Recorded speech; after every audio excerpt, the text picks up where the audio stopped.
السلام علیکم ورحمۃ اللہ وبرکاتہ۔ الحمد للہ وکفی وسلام علی عباده الذین اصطفى، اما بعد، اعوذ باللہ السمیع العلیم من الشیطان الرجیم، بسم اللہ الرحمن الرحیم، یا ایھا الرسل کلوا من الطیبات واعملوا صالحا، وقال تبارك وتعالى يا أيها الذين آمنوا كلوا من طيبات ما رزقناكم واشكروا لله إن كنتم إياه تعبدون، وقال تعالى كلوا من طيبات ما رزقناكم ولا تطغوا فيه فيحل عليكم غضبي، وقال تعالى فأكلا منها فبدت لهما سوآتهما، وقال رسول الله صلى الله عليه وسلم طلب كسب الحلال فريضة بعد الفرائض، أو كما قال عليه الصلاة والسلام صدق الله العظيم وصدق رسوله النبي الكريم، ونحن على ذلك لمن الشاهدين والشاكرين والحمد لله رب العالمين۔ محترم برادران اسلام، عزیز و بزرگوں اور دوستوں، آج کی اس مبارک مجلس میں حلال کمائی کے اہتمام پر آپ کی خدمت میں کچھ اہم گزارشات پیش کرنی ہے۔ دعا فرما دیجیے اللہ تعالیٰ اخلاص کے ساتھ حق بات کہنے کی توفیق نصیب فرمائے، اور اللہ تعالیٰ عمل کے جذبے سے کہنا اور سننا ہم سب کو نصیب فرمائے۔ محترم بزرگوں، چند آیات آپ کی خدمت میں تلاوت کی ہے۔ پہلے مختصر ان آیات کا مطلب بھی سمجھ لیتے ہیں۔ قرآن مجید کی ایک آیت 18ویں پارے سے تلاوت کی گئی، جس میں اللہ عز و جل نے ارشاد فرمایا کہ اے رسولو یا ایھا الرسل کلوا من الطیبات، حلال اور پاکیزہ کھاؤ، اور اگلی بات فرمائی کہ واعملوا صالحا، اور نیک اعمال کرتے رہو۔ اس آیت شریفہ میں ہم ذرا غور کریں کہ رب کریم احکم الحاکمین یہ بات کس سے فرما رہے ہیں؟ عام انسانوں سے نہیں فرما رہے، عام ایمان والوں سے نہیں فرما رہے، اس سرزمین کی جو مقدس ترین ہستیاں ہیں، انبیاء کرام علیہم السلام، اللہ عز و جل ان سے فرما رہے ہیں کہ اے میرے رسولوں، اے جماعت رسول، حلال کھانے کا اہتمام کرو اور نیک عمل کرو۔ یہاں ایک بات اہم یہ بھی سمجھنی ہے کہ اس آیت میں اللہ عز و جل نے ان دو باتوں کو جمع فرمایا ہے، تو اس میں کوئی کنیکشن ہے، اور وہ کنیکشن اور رابطہ یہ ہے کہ حلال کمائی کا جب انسان اہتمام کرتا ہے تو پھر اللہ تعالیٰ اس کو اعمال صالحہ کی توفیق نصیب فرماتا ہے۔ اسی طرح ایک آیت تلاوت کی، اللہ تعالیٰ نے ارشاد فرمایا اے ایمان والو کلوا من طیبات ما رزقناکم، کھاؤ ان روزی میں سے جو اللہ نے تمہارے لیے حلال کی، اور آگے فرمایا واشکروا للہ، اللہ کا شکر ادا کرو۔ آج ہم اپنے حالات کا، اپنے معاشرے کا عمومی جائزہ لیں کہ کیا ہمارے اندر آج کے دور میں شکر گزاری ہے؟ اسی وجہ سے رب کریم نے یہ بات ارشاد فرمائی کہ قلیل من عبادی الشکور، میرے بندوں میں شکر گزار بہت تھوڑے ہیں۔ اور بعض اللہ والے تو یہ دعا فرماتے تھے کہ اللہم اجعلنا قلیلا منہم، یا اللہ ان تھوڑے بندوں میں ہمیں بھی بنا دیجئے کہ ہم شکر گزار بن جائیں۔ وہ تھوڑے بندوں سے مراد شکر گزار ہیں، اس جماعت میں ہمیں شامل فرما دیجئے۔ آج میں اپنی زندگی اور عمومی معاشرے پر ہم غور کریں تو ہماری زندگیوں میں ناشکری زیادہ ہے۔ اس کی ایک مثال لیجیے، جناب کیسے ہیں؟ خیریت سے۔ سوال کیا ہے؟ جناب کیسے ہیں؟ خیریت سے۔ اگلا بندہ اس کا جواب کیا دیتا ہے؟ بس کیا بتاؤں، جب سے نوٹ بندی شروع ہوئی تھی، جب سے لے کر ابھی تک مسئلہ ہی حل نہیں، اور کیا بتاؤں اور کیا بتاؤں اور کیا بتاؤں۔ جتنی ناشکریاں وہ بول سکتا ہے وہ بول دیتا ہے. یعنی ہمارا حال یہ ہے کہ میری زندگی میں اگر 99% اللہ کی نعمتیں ہیں اور ایک چھوٹی موٹی بیماری، چھوٹے موٹے حالات، تو میری زندگی کا پورا دھیان اور توجہ جو ہے وہ اس ایک پرابلم پر جا کر اٹک جاتا ہے اور اس کی شکوہ شکایت میں لگ جاتا ہوں. شکر گزاری ہماری زندگیوں سے ختم ہو گئی. جبکہ ہمیں یہ بھی پتا ہے کہ ہم سب کو روزی میں برکت کی ضرورت ہے. تو روزی میں برکت کا کیا نسخہ؟ اچھا ایک بات اور سمجھ لیں، ایک ہے روزی کی کثرت اور ایک ہے روزی کی برکت. میرے بزرگوں، آج ہمیں روزی کی کثرت کی طرف نہیں بھاگنا ہے. جو قوم روزی کی کثرت کی طرف بھاگتی ہے، مال بہت بڑھ جائے، بہت بڑھ جائے، تو پھر یاد رکھنا چاہیے کہ وہ مال کوٹ کچہری میں جائے گا، اسپتالوں میں جائے گا. روزی کی برکت اپنے رب سے ہمیں مانگنا ہے، یا اللہ ہماری روزی میں برکت عطا فرما دیجیے. کثرت مطلوب و محمود نہیں ہے، برکت کی ضرورت ہے. اللہ سے برکت مانگ. اور روزی میں برکت آئے گی کہاں سے؟ سب کو آیت پتا ہے، لئن شکرتم لازیدنکم. ناشکری کریں گے تو روزی میں برکت نہیں آ سکتی ہے. روتے رہیں گے، اللہ کی شکایت مخلوق کو کرتے رہیں گے، تو روزی میں برکت کیسے آئے گی؟ روزی میں برکت کا ایک اور نسخہ یہ ہے کہ جو شخص یہ چاہتا ہے کہ میری روزی میں برکت ہو جائے اور میری عمر میں برکت ہو جائے، اس کو چاہیے کہ رشتہ داروں کے ساتھ صلہ رحمی کا اہتمام کریں. آج ہم اپنی زندگیوں میں غور کریں، بھائی بھائی سے بات بند کیے ہوئے ہیں، بھائی بہن سے بات بند کیے ہوئے ہیں، گھر گھر کے اندر بات بند ہے، دوسرے رشتہ داروں کی بات تو دور ہے.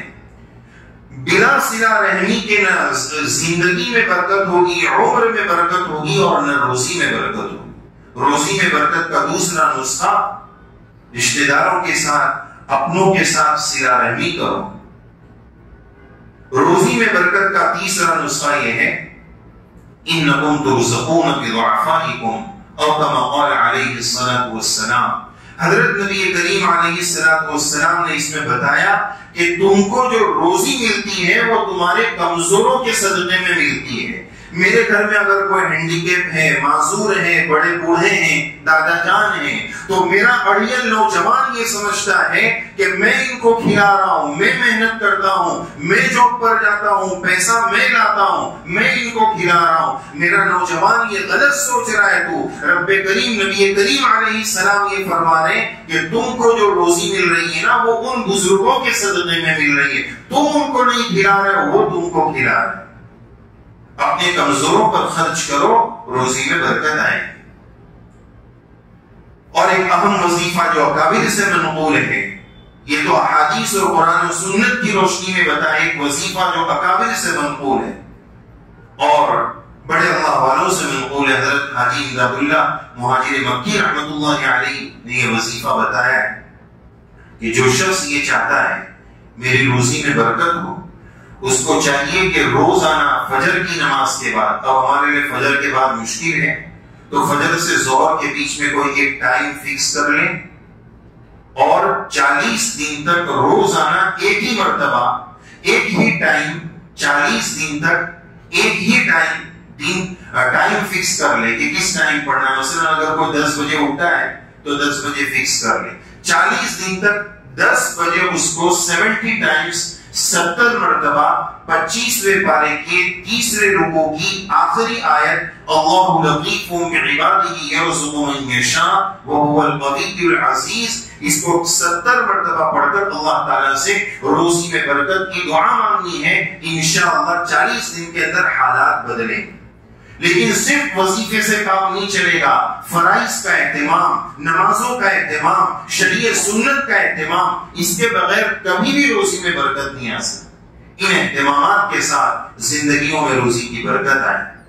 خیر بات تو یہ عرض کرنی تھی کہ حلال روزی کا اہتمام، اس لیے کہ حلال سے انسان کے دل و دماغ، اعمال و افعال، حرکات و سکنات، زندگی کی تمام نظام پر حلال کمائی کے اثرات ہوتے ہیں. یہاں تک کہ پیدا ہونے والی اولاد پر بھی اس کے اثرات مرتب ہوتے ہیں.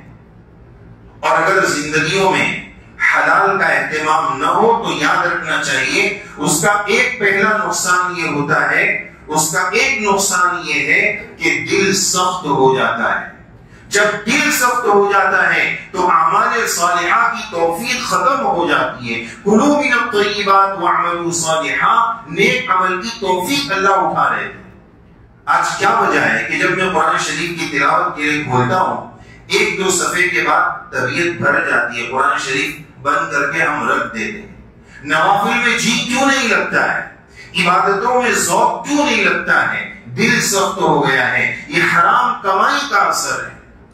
اس کی نحوست کو ہم اپنی زندگی سے دور کرنے کی فکر کریں۔ آج کا میرا نوجوان بچہ یا بچی جب سگے ماں باپ اس کو نصیحت کرتے ہیں، کوئی ہدایت کی، خیر کی، بھلائی کی بات بولتے ہیں، تو میرا نوجوان یہ بولتا ہے ممی آپ میری لائف میں انٹرفیئر مت کرو۔ اس کو نصیحت بری لگتی ہے، کیوں؟ ناصحہ مت کر نصیحت دل میرا گھبرائے ہے، ناصحہ مت کر نصیحت دل میرا گھبرائے ہے، میں اسے سمجھوں وہ دشمن جو مجھے سمجھائے۔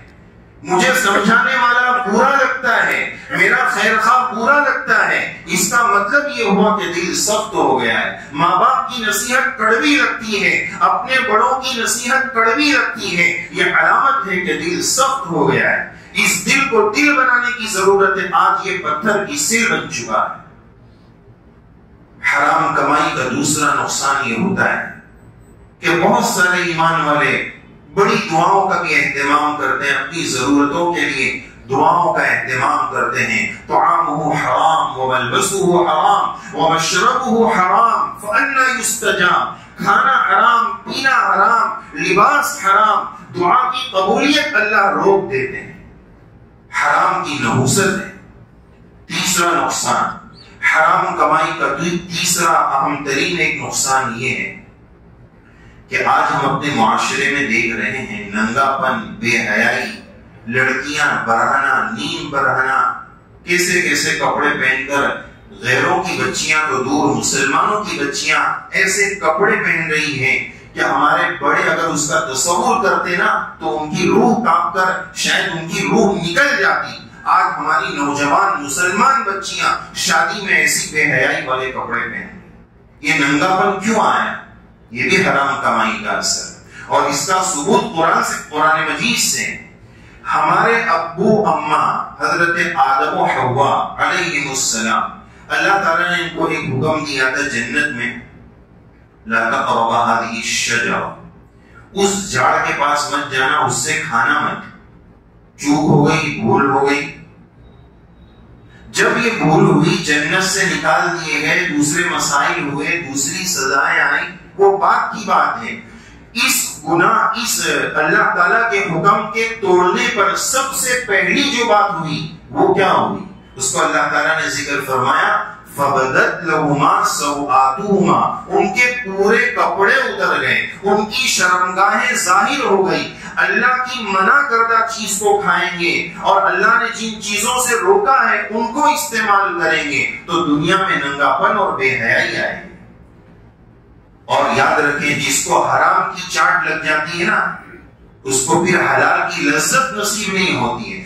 حلال کا اپنا ایک لطف ہے، اللہ ہمیں وہ لطف نصیب فرمائے، حرام سے ہماری حفاظت فرمائے۔ ایک اللہ والے فرماتے ہیں کہ جب ہم کو مسجد کے باہر ہم چپل رکھتے ہیں نا اور یہ ڈر لگتا ہے کہ ہمارا چپل کوئی چرا جائے گا، تو ہم یہ نیت کر لیتے ہیں، اللہ سے یہ بول دیتے ہیں یا اللہ میرا چپل جو بھی لے کر جائے اس کے لیے یہ چپل حلال ہے۔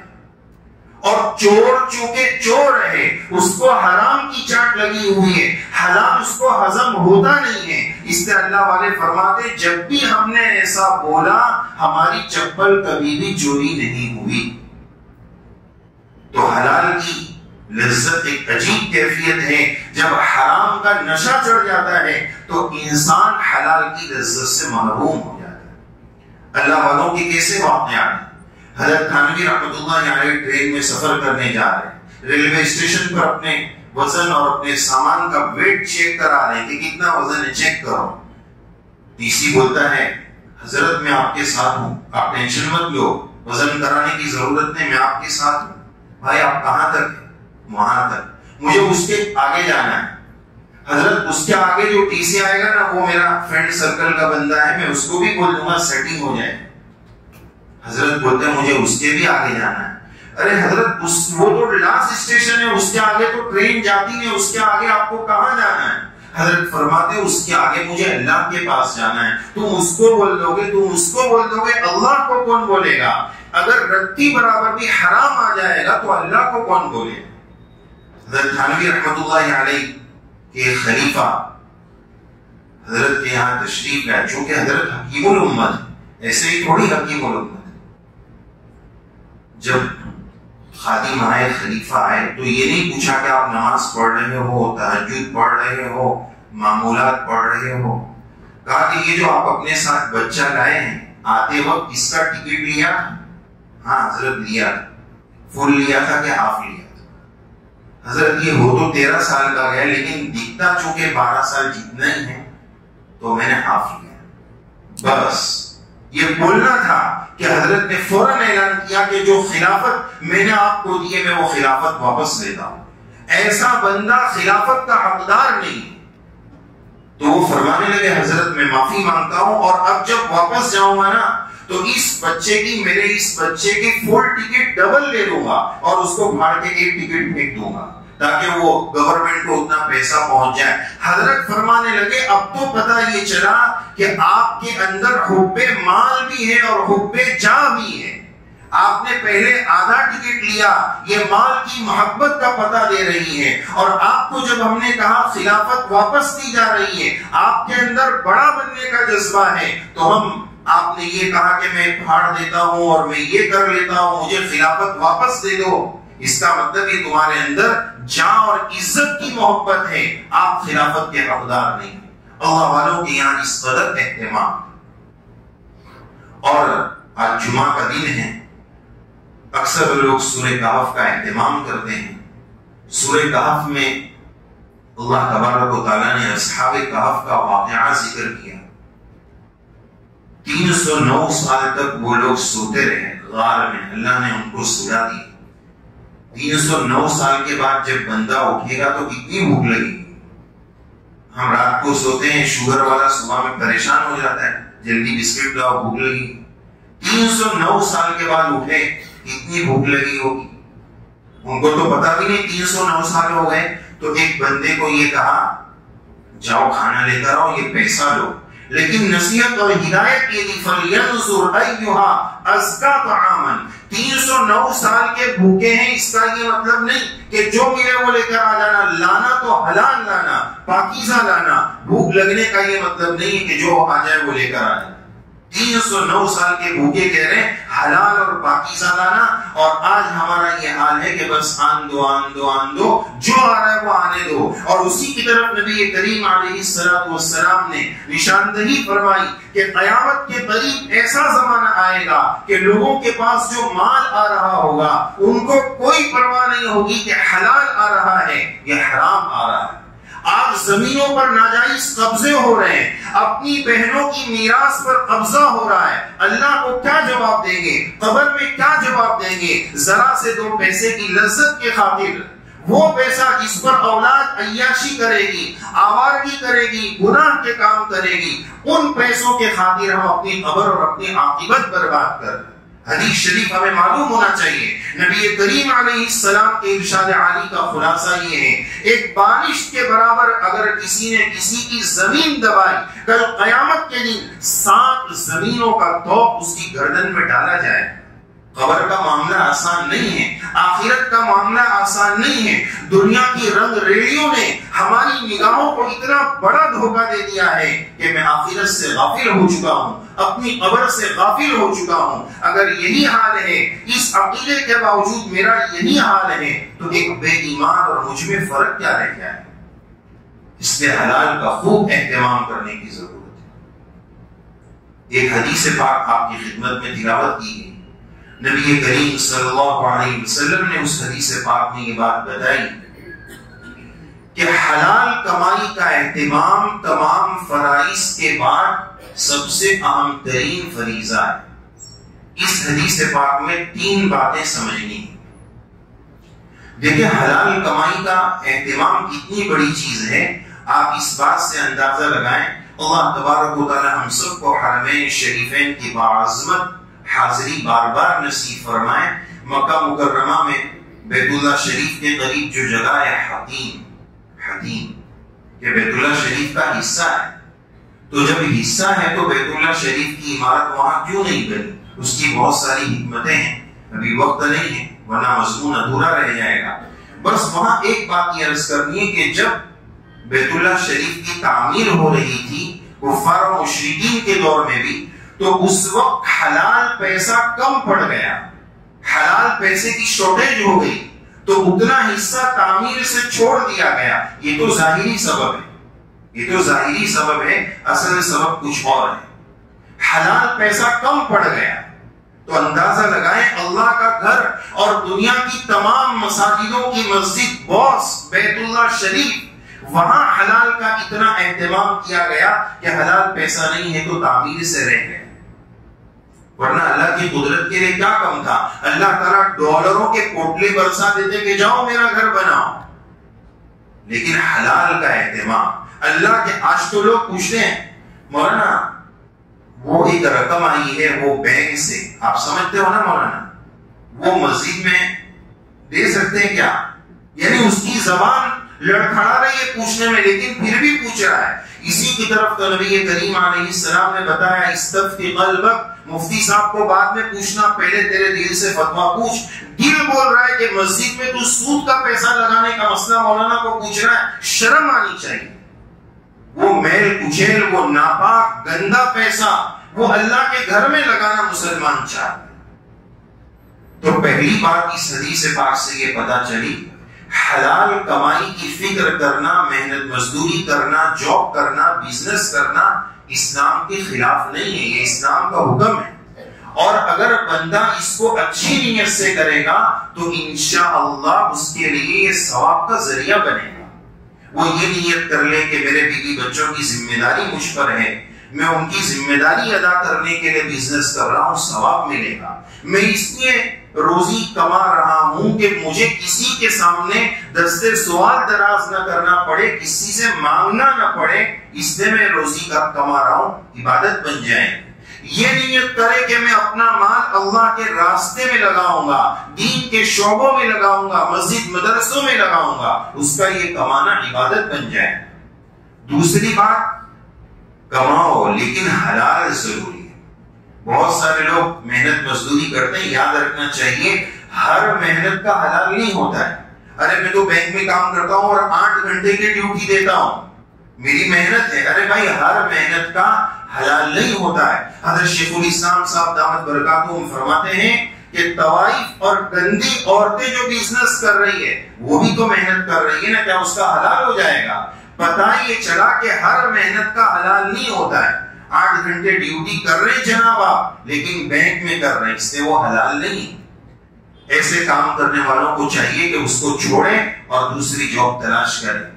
اور جب تک وہ نہیں ملتی ہے، دیکھو مسائل میں کتنی سہولت ہے، جب تک اگلی جاب نہیں ملتی ہے تب تک یہاں رہنے کی گنجائش. لیکن اگلی جاب ایسے تلاش کرے جیسے کہ جاب لیس بندہ تلاش کرتا ہے. جس کے پاس کوئی جاب نہیں ہے وہ کیسا پریشان ہوتا ہے، ویسا تلاش کرو. ایسا نہیں کہ 2 سال تلاش میں ہی نکال دی. فکر کے ساتھ تلاش کر کے اس جاب کو چھوڑنا، حلال کا اہتمام. اور آخری بات، تیسری بات، کہ تمام فرائض کے بعد ایسا نہ ہو کہ روزی کمانے میں ایسے مشغول ہو جائیں کہ نمازیں غلط ہو جائیں، نمازوں کی چھٹی ہو جائے، شریعت سنت کو ہم چھوڑ دیں.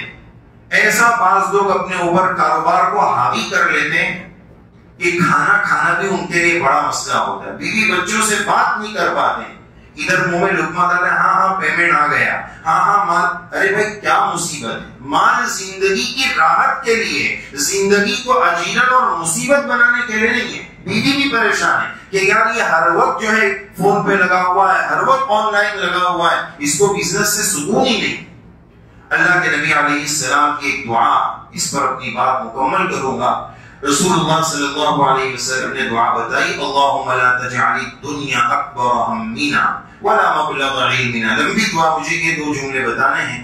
یا اللہ دنیا کی فکر کو ہم آخری اور سب سے بڑی فکر نہ بنا لیں، اس سے ہماری حفاظت فرما.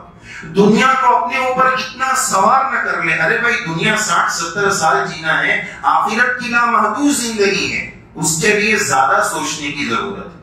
اور اس کے بعد کی دعا وَلَا مَبْلَغَ عِلْمِنَا, علم کا منتہا دنیا کو نہ بنا لیں. اپنے بچوں کو ڈاکٹر ضرور بنائیں, لائر ضرور بنائیں, انجینئر ضرور بنائیں, لیکن علم کا منتہا دین ہونا چاہیے. آج ہماری نسلیں کہاں جا رہی ہیں, ہماری نسلوں کا ایمان کہاں جا رہا ہے, ذرا ہم غور کریں. آج ہمارے ملک میں جو نشانہ ہے نا, وہ ہماری جان پر نہیں ہے, ہمارے مال پر نہیں ہے. آج میرے ملک میں نشانہ میرے ایمان پر ہے. نازک دور ہے میرے عزیزوں, اپنے ایمان کی فکر کرو. ہمارے اساتذہ کرام میں آج بھی ایسے اساتذہ موجود ہیں کہ ہم نے جب بھی ان سے ملاقات کی, جب بھی ان سے فون پر بات ہوئی, کوئی ملاقات, کوئی فون ہمارے استاد کا ایسا نہیں رہا جس میں ہمارے استاد محترم نے ہمیں یہ نہ کہا ہو کہ ہمارے لیے خاتمہ بالخیر کی دعا کرنا, ہمارے ایمان پر موت کی ذرا دعا کر دینا. اور وہ شیخ الحدیث, حدیث کی کتاب پڑھانے والے اکابر ہیں, ان کو ایمان کا کتنا فکر ہے, ہم بالکل بے فکر گھوم رہے ہیں. آج ہماری نسلوں کا کیا ہوگا, ان کے ایمان کا کیا ہوگا. وقت مکمل ہونے جا رہا ہے. اللہ عز و جل ہم سب کو توفیق عمل سے نوازے, ہمارے اس ملک کے حالات کو درست فرمائے, ہمارے اور ہماری نسلوں کے ایمان کی حفاظت فرمائے, ہم سب کو بھی خاتمہ بالخیر نصیب فرمائے. ہماری دعاؤں کا ایک بہت بڑا حصہ اللہ سے یہ مانگنے میں ضرور لگائیں کہ یا اللہ ایمان والی موت دیجیے. یہ دنیا کی سب سے بڑی نعمت ہے, یہ دنیا کی سب سے بڑی نعمت ہے. اس سے بڑی دنیا کی کوئی نعمت نہیں, آخرت کی کوئی نعمت نہیں. جس کو یہ مل گیا اس کا بیڑا پار ہو گیا. ہم تو کاروبار, بزنس, کاروبار, پیسہ یہی مانگتے ہیں. میرے عزیزو, آخری درخواست یہی ہے, اپنی دعاؤں میں اللہ سے اپنے ایمان کی حفاظت اور خاتمہ بالخیر مانگے, اور ایک دوسرے کے لیے بھی دعاؤں کا اہتمام کریں. اللہ ہم سب کو توفیق عمل سے نوازے. آمین یا رب العالمین.